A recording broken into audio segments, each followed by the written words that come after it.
Ogive means curves అన్నట్టు curve. Okay, that may be okay less than LCF or MCF. Okay, MCF ogive curve means that may be MCF curve or LCF curve. Okay, ogive అన్న curve అన్న ఒకటే. ఇందులో మనకి 2 types ఉంటాయి. ఒకటి ఏంటంటే less than ogive. Less than ogive దీన్ని ఏమంటారంటే దీన్ని ఎల్సిఎఫ్ అంటే less than cumulative frequency curve.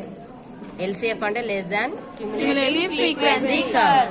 Less than cumulative frequency curve అన్నా లెస్ దాన్ ఓజివ్ అన్నా లేదంటే ఎల్సిఎఫ్ ఓజివ్ అన్నా ఒకటే అమ్మ. అర్థమవుతుందా? సో నెక్స్ట్ ఇంకొక టైప్ ఉంటుంది. దీంట్లో కర్వ్స్ లో 2 టైప్స్ ఉంటాయి. ఒకటేమో లెస్ దాన్ ఓజివ్ అంటే ఎల్సిఎఫ్ కర్వ్ ఒకటి ఉంటుంది. నెక్స్ట్ ఇంకొకటి మోర్ దాన్ అంటారు. మోర్ దాన్ అంటారు, గ్రేటర్ దాన్ అంటారు. అర్థమవుతుందా? మోర్ దాన్ ఓజివ్ అన్నా ఎంసిఎఫ్ కర్వ్ అన్నా లేదంటే జీసీఎఫ్ అంటే greater than cumulative frequency curve. అర్థమవుతుందా? ఎంసిఎఫ్ అంటే more than cumulative frequency curve. ఓకేనా? ఇవి 2 సేమే. ఓకే, 2 ఉంటాయి మనకు. ఓజివ్లో 2 టైప్స్ ఉంటాయి కర్వ్స్. ఒకటేమో less than ogive, more than ogive. లేదంటే less than cumulative frequency curve or more than frequency curve. So మరి ఇవి ఎలా డ్రా చేస్తామంటే దీనికి ఒకటి ఎగ్జాంపుల్ చేసేసుకుంటే సరిపోతుంది. Less than type ogive. Okay, convert the below distribution to a less than type CF means less than type cumulative frequency distribution అన్నట్టు. CF అంటే క్యుములేటివ్ ఫ్రీక్వెన్సీ, ఎక్కడైనా గుర్తుపెట్టుకోండి, distribution. And draw its ogive. Ogive అంటే ఏంటిదని చెప్పాను మీకు? Curve. Find median అంటే ogive draw చేసిన తర్వాత దాని నుంచి మనం మీడియన్ని ఫైండ్ అవుట్ చేయాలి. ఫస్ట్ ఇది ఒకటి క్వశ్చన్ ఇచ్చిండు. ఓకేనా? మీకు లెస్ దాన్ ఓజివ్ అయినా మోర్ దాన్ ఓజివ్ అయినా మీడియన్కి ఎలా అయితే మీరు సిఎఫ్ తీసుకుంటారో ఈ కర్వ్ కూడా మనం సిఎఫ్ తీసుకుంటాం. మీడియన్ వచ్చింది మీకు అంటే మాక్సిమం కర్వ్ వచ్చినట్టే. జస్ట్ దాంట్లో ఉండే పాయింట్స్ ఇక్కడ పెట్టుకొని చేసుకుంటాం. సో నెక్స్ట్ మనం లెస్ దాన్ అంటే ఏం చేయాలి? ఇప్పుడు క్లాస్ ఇంటర్వెల్ ఇక్కడ ఇచ్చిండు. క్లాస్ ఇంటర్వెల్ ఫస్ట్ ఇచ్చిండు. ఇది ఫ్రీక్వెన్సీ ఇచ్చిండు. ఫస్ట్ క్లాస్ ఇంటర్వెల్ యాజ్ తీసుకుంటాం, ఫ్రీక్వెన్సీ యాజ్ తీసుకుంటాం. ఇది లెస్ దాన్ క్యుములేటివ్ ఫ్రీక్వెన్సీ కాబట్టి కంపల్సరీ ఎల్సిఎఫ్ తీసుకోవాలి. ఎల్సిఎఫ్ ఎలా రాస్తాం మనం? ఎట్లా రాస్తాం? ఫస్ట్ యాజ్ తీసుకొని నెక్స్ట్ యాడ్ చేస్తాం. ఫస్ట్ యాజ్ తీసుకుంటాము, నెక్స్ట్ దానికి ఈ 2 యాడ్ చేసి ఇక్కడ వేస్తాం, ఈ 2 యాడ్ చేసి ఇక్కడ వేస్తాం, ఈ 2 యాడ్ చేసి ఇక్కడ వేస్తాం, ఈ 2 యాడ్ చేసి ఇక్కడ వేస్తాం. అదన్నా ఇది ఇక్కడ ఈ 2 యాడ్ చేసి ఇక్కడ, ఈ 3 యాడ్ చేసి ఇక్కడ, 4 యాడ్ చేసి ఇక్కడ, ఈ 4 5 యాడ్ చేసి ఇక్కడ అన్న ఒకటి. కింద నుంచి చేయొద్దు. లెస్ దాన్ అంటే పై నుంచే తీసుకోవాలి. మోర్ దాన్ అంటే కింద తీసుకొని చేయాలి. అది నేను తర్వాత అర్థమైందా? సో ఇది ఎల్సిఎఫ్. మనకు ఇక్కడ ఏమన్నాడు? లెస్ దాన్ క్యుములేటివ్ ఫ్రీక్వెన్సీ అన్నాడు కదా. అంటే ఇక్కడ చూడండి, క్లాస్ ఇంటర్వెల్ నువ్వు ఒక 200 అనే నెంబర్ తీసుకున్నాం అనుకో, ఇక్కడ ఒక 200 నెంబర్ తీసుకున్నాం అనుకో. 200 అనేది 250 కంటే లెస్ దాన్ ఉంటుంది, 300 కంటే లెస్ దాన్ ఉంటుంది. 200 ఈజ్ ఓకే, 250 to 300 కదా. ఓకే, 260 తీసుకోండి. నా యూ ఈ మధ్యలో ఉన్న తీసుకోవాలి. 250 300 అంటే బీచ్ మే క్యా నెంబర్స్ రైతా ఓ నెంబర్ ఏకి లేనా ఓ నెంబర్ తీసుకో. 260 అనేది 250 కంటే తక్కువ, 300 అంటే లెస్ దాన్ 300 కదా. మనం చేసేది లెస్ దాన్ టైప్ కాబట్టి ఇవన్నీ తీసుకోవాలి. ఇది లెస్ దాన్, ఇది ఇక్కడ మీరు ఏ నెంబర్ తీసుకున్నా 300 కంటే తక్కువ ఉంటుంది. ఇక్కడ ఏ నెంబర్ తీసుకున్నా 350 కంటే తక్కువ ఉంటుంది. ఇక్కడ ఏ నెంబర్ తీసుకున్నా 400 కంటే తక్కువ ఉంటుంది. అర్థమవుతుందా? 400 కి 450 మధ్యలో ఒక 420 తీసుకున్నాం అనుకో. 400 అబో ఏ నెంబర్ తీసుకున్నా 450 లెస్ దాన్ 450 లెస్ దాన్ 500. అర్థమవుతుందా? సో మనకు లెస్ దాన్ టైప్ డ్రా చేసినప్పుడు ఈ క్లాస్ ఇంటర్వెల్లో ఇక్కడ తీసుకునే నెంబర్స్ అన్ని కూడా లెస్ అంటే వీటికంటే లెస్ ఉంటున్నాయి కాబట్టి వీటిని మనం ఏం చేసుకుంటామంటే ఎక్స్ యాక్సిస్ మీద తీసుకుంటాం. వీటిని సెలెక్ట్ చేసుకుంటాము. ఎల్సిఎఫ్ కర్వ్ కాబట్టి ఇది తీసుకుంటాం. అర్థమయ్యిందా? Have you understood? ఓకే, ఇవి పాయింట్స్ లాగా తీసుకొని మనకి ఇప్పుడు గుర్తుపెట్టుకోండి. లెస్ దాన్ టైప్ అంటే ఎలాగా గ్రాఫ్ గీసేటప్పుడు అంటే కర్వ్ గీసేటప్పుడు ఎట్లా అంటే ఫస్ట్ మనం యాస్టేజ్ తీసుకుంటాం, యాడ్ చేసుకుంటూ వెళ్తాం కదా. ఫస్ట్ యాస్టేజ్ తీసుకుంటున్నాం కాబట్టి ఇది పక్కదాన్ని ఏదైతే ఉందో అది రాసుకోండి. ఒకవేళ మీకు ఇది అంతా గుర్తుకు లేదనుకోండి, అంటే ఎలా గుర్తుపెట్టుకోవాలో చెప్తున్నాను. లెస్ అంటే ఫస్ట్ పైన యాస్టేజ్ తీసుకొని చేస్తాం కదా. పైన యాజ్ ఇట్ ఈస్ తీసుకుంటున్నాం కాబట్టి ఫస్ట్ ఈ 300 పక్కనే ఉంది కదా, ఈ 300 తీసుకొని ఈ 12 తీసుకోండి, ఈ 350 తీసుకొని 26 వేయాలి, 400 తీసుకొని 34 వేయాలి. అర్థమైందా? 500 తీసుకొని 50 వేయాలి. ఇవన్నీ ఏంటివి? అప్పర్ బౌండరీసే కదా. ఇది అప్పర్ బౌండరీస్ అంటే మనం అప్పర్ బౌండరీస్ నేమో ఎక్స్ యాక్సిస్ మీద తీసుకుంటాము, ఎల్సిఎఫ్ నేమో వై యాక్సిస్ మీద తీసుకుంటాం. అర్థమైందా పాయింట్స్? ఇదేమో ఎక్స్ వాల్యూ, ఇదేమో Y value. Got it? Is clear? So మనకి ఇక్కడ గ్రాఫ్ గీసిన తర్వాత మీడియాని ఫైండ్ అవుట్ చేయమన్నాడు. నిన్నేం చేసినాము, ఎస్టర్డే ఏం చేసినాము, ఫార్ములాతో మీడియాని ఫైండ్ అవుట్ చేసినాం.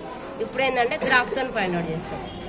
ఇప్పుడు మనకు చూడండి టోటల్ నెంబర్ ఆఫ్ అబ్జర్వేషన్స్ అంటే మొత్తం యాడ్ చేస్తే మనకి ఎంత ఉంది ఇక్కడ 50. అర్థమవుతుందా? మనకు మీడియన్ అనేది ఏంది, మొత్తం అబ్జర్వేషన్స్ ఎన్నునే చూసుకొని దాంట్లో బై 2 చేస్తాం కదా మధ్యది కదా. సో ఎన్ అనేది 50 అంటే n/2 ఎంత 25. ఈ 25ని మనం చూసుకోవాలి, ఇది రాసి పెట్టుకోవాలి, గ్రాఫ్లో చెప్తాం. అర్థమైందా? ఇక్కడికి ఓకేనా, క్లియరా? మనం ఒకసారి చెప్పనా, జస్ట్ చెప్తే చూడండి. ఫ్రీక్వెన్సీ ఉంది కదా, యాస్టేజ్ తీసుకోవాలి, యాడ్ చేసుకుంటూ తీసుకోవాలి. పాయింట్స్ అంటే ఎలా ఉంటుంది, ఫస్ట్ యాస్టేజ్ తీసుకున్నాం, దీని పక్కనే ఉన్నది ఇక్కడికి వెళ్ళవద్దు, పక్కనే ఉన్నది తీసుకోవాలి. నెక్స్ట్ ఇది ఈ ఎల్సిఎఫ్ ఇక్కడ తీసుకోవాలి, ఇవి ఇక్కడ, ఇవి ఇక్కడ. Got it? ఈ పాయింట్స్ని మనం గ్రాఫ్లో ప్లాట్ చేస్తాం. సో ఫస్ట్ పాయింట్ ఏంటిది 300,12. ఇవన్నీ అప్పర్ బౌండరీస్ కదా. ఈ ఎక్స్ యాక్సిస్ తీసుకున్నాం, ఇది ఎక్స్ యాక్సిస్, ఇది వై యాక్సిస్. ఇక్కడ ఏంది అప్పర్ బౌండరీస్. అర్థమైందా? పాయింట్లో మనకి ఇవే కదా, ఇది అప్పర్ బౌండరీస్, ఇది క్యుములేటివ్ ఫ్రీక్వెన్సీ అంటే ఏంది లెస్ దాన్ క్యుములేటివ్ ఫ్రీక్వెన్సీ. ఇదేమో upper boundary, less than cumulative frequency. ఇక్కడ తీసుకున్నాం, మనం ఇంతనే తీసుకున్నాం ఎందుకంటే అన్ని పాజిటివే ఉన్నాయి కదా, ఇక్కడ నెగిటివ్ లేదు, ఇక్కడ నెగిటివ్ లేదు కాబట్టి ఇంతే తీసుకుంటాం. ఇది అవసరం లేని పార్ట్ ఇది. అర్థమైందా? సో నెక్స్ట్ మనకు ఫస్ట్ పాయింట్ ఏముంది 300,12. సో ఫస్ట్ మనకి ఇక్కడ ఏంది 300, 350, 400, 450, 500. ఇది ఇవన్నిటి గ్యాప్స్ ఏమేమి ఉంది కదా అప్పర్ బౌండరీస్ కి. ఈ అప్పర్ బౌండరీస్ అన్ని యాజ్ డేస్ రాసుకుంటాము. ఓకే, నెక్స్ట్ ఇవి ఎల్సిఎఫ్స్ ఉన్నాయి చూసిరా. ఎల్సిఎఫ్స్ మాత్రం 12, 26 అంటే ఇవి గ్యాప్స్ సరిగా లేవు కాబట్టి మనమే ఇప్పుడు చూసుకోవాలి. 10, 10 తీసుకుంటే బెటరా, 5, 5 తీసుకుంటే బెటరా, 1, 1 తీసుకుంటే బెటరా అని. 1, 1 అంటే కష్టము, 50 వరకు ఉండదు. 10, 10 తీసుకున్నాం అనుకో సరిపోతుంది. అర్థమయ్యిందా? సో ఇక్కడ 10, 20, 30, 40, 50 ఇవి తీసుకోవాలి. Got it? కొంతమంది ఏం చేస్తారంటే ఇది ఉన్నదన్నట్టు తీసుకుంటారు, ఎల్సిఎఫ్ కూడా 12, 26 తీసుకుంటే అది రాంగ్. అర్థమవుతుందా? ఇవి 10, 10 తీసుకోవాలి. ఇది మాత్రం యాస్టేజ్ తీసుకుంటాం ఎందుకంటే గ్యాప్స్ సేమ్ ఉన్నాయి, వీటి గ్యాప్స్ సేమ్ ఉంటాయి కాబట్టి మనమే తీసుకుంటాం 10, 10 అని. Got it? సో 300,12 అంటే ఇది 300, ఇది 10. నెక్స్ట్ లైన్ నెక్స్ట్ 10 అంటే 12 అంటే 300 మీద 12 ఎక్కడ ఉంది పాయింట్ చేస్తాం. నెక్స్ట్ 350,26 చూడండి. నెక్స్ట్ పాయింట్ ఏంటి 350,26. సో ఇది 350, 26 అంటే ఇక్కడికి 20, ఇది 25, కొంచెం పైన ఒక లైన్. నెక్స్ట్ ఇది ఏంటి 400,34. అర్థమవుతుందా? ఈ 400. నెక్స్ట్ ఇది 30, 34 అంటే చిన్న లైన్ ఉంది కదా, స్మాల్ లైన్ ఇక్కడ. ఓకేనా? ఈ 400 మీద 34 ఎక్కడ చూసుకోవాలి. 450 మీద 40 ఏముంది అంటే 450 మీద 40. నెక్స్ట్ 500 మీద 50 ప్లాట్ చేయాలి. You should not use scale వాడొద్దు, జస్ట్ హ్యాండ్ తోటే మనం జాయిన్ చేయాలి. ఎందుకంటే ఇది కర్వ్ కాబట్టి స్కేల్తో జాయిన్ చేస్తే దాన్ని పాలిగాన్ అంటాం. అర్థమవుతుందా? ఆ మిస్టేక్ చేయొద్దు, అదొక మిస్టేక్. స్కేల్ వాడితే మిస్టేక్. ఇక్కడ ఓన్లీ హ్యాండ్ వాడాలి, ఇక్కడ మాత్రమే స్కేల్ వాడాలి. దీని నుంచి మనకు మీడియన్ కావాలన్నా కదా, n/2 ఎంత వచ్చింది మనకి ఇక్కడ 25. సో ఈ 25 అనేది మనకు చూడండి ఎందులో చూసుకుంటాం, ఎల్సిఎఫ్ లోనే కదా. మనం ఇంతకుముందు ప్రాబ్లం చేసేటప్పుడు ఎల్సిఎఫ్ లో 25 ఎక్కడ ఉందో ఇలా చేసుకుంటాం కదా. అర్థమైందా? మరి గ్రాఫ్ లో ఎల్సిఎఫ్ ఎక్కడ ఉంది మనకి, ఇవే కదా. ఎల్సిఎఫ్ అనేది మనం వై యాక్సిస్ మీద తీసుకున్నాం కదా. సో అందుకోసము ఈ ఎల్సిఎఫ్ లో ఇది ఎల్సిఎఫ్ లో లైన్ ఇదే కాబట్టి ఇక్కడ 25 ఎక్కడ ఉందో ఇక్కడ తీసుకోవాలి. ఓకేనా? ఇది ఇక్కడ నుంచి తీసుకొని ఇక్కడ నుంచి ఇప్పుడు స్కేల్ వాడాలి. స్కేల్ తోటి ఈ పాయింట్ నుంచి దీనికి టచ్ అయ్యేంత వరకు డ్రా చేయాలి. ఒకవేళ గ్రాఫ్ ఇక్కడ ఉంటే ఇక్కడ వరకు డ్రా చేయాలి. అర్థమైందా? ఈ లైన్కి టచ్ కావాలి. ఎక్కడైతే టచ్ అవుతుందో అక్కడ నుంచి కిందికి గుంజాలి. కిందికి మళ్ళీ ఒక స్కేల్ తీసుకొని మళ్ళీ గీయాలి. ఈ కింద ఈ పాయింట్ ఎక్కడైతే నీకు టచ్ అవుతుందో అది మీడియన్ అన్నట్టు. ఇక్కడ 300కి 350కి మధ్యలో ఇక్కడ ఉంది అంటే అది 345. మ్యామ్ ఒకవేళ పాయింట్ ఇక్కడ ఉండి ఇప్పుడు ఇక్కడ నుంచి చేయాలి అంటే అట్లా రాదా? ఎక్కడ పాయింట్ ఉంటుంది? ఇప్పుడు పాయింట్కి తాకాలని లేదు, గ్రాఫ్ కు లైన్ కు తాకాలి. పాయింట్ కు తాకాల్సిన అవసరం లేదు. ఇక్కడ ఈ పెన్సిల్ లైన్ వేడ గీసినామో దానికే తాకాలి. నువ్వు ఇలా గీస్తే ఒకవేళ నీకు మీడంటే కీడ కూడా రావచ్చు, లేకుంటే ఇక్కడైనా రావచ్చు. ఈ పాయింట్ కు తాకాలని కాదు, లైన్ కి తాకాలి. అది లైన్ టచ్ కావాలి, అక్కడ నుంచి కింద తీయాలి. అర్థమైందా? Is this clear?